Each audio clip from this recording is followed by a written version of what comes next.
Казакстан аймактык билим берүү борборуна айланууда. Учурда өлкөдө билим алган чет элдик студенттердин саны өсүп келет. Алардын бири кореялык Чан Сон. Казак достору ага жан дос деген ысым ыйгарышкан. Корея студенти казак тилин мыкты өздөштүрүүгө бел байлаган. Саламатсызбы? Саламатсызбы, менин атым Жандос. Мен студентпин, Кореядан келдим. Мен Кореядан келдим. Түркстанда жаңыдан ачылган Вусонг университетинин эл аралык кампусунда окуп жүргөн жердештери аз эмес. Учурда алар казакстандык жаштар менен катар заманбап багытта билим алууда.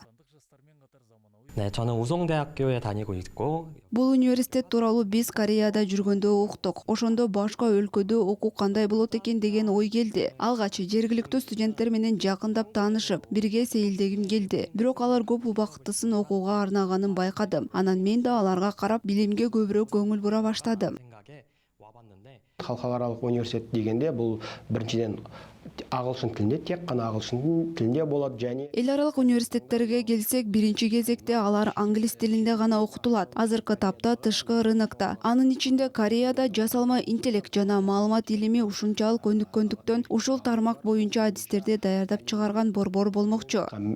арналган мамандар даярлап чыгарылатын орталык болмак. Бүгүнкү күндө Түркстанда 1200дөн ашык чет элдик студент билим алууда. Алардын көбү Түркия, Азербайжан, Якутия, Корея сыяктуу өлкөлөрдөн келет. Чет элдик жаштар медицина, инженерия, IT, социалдык жана экономикалык тармактарга кызыгуу жогору.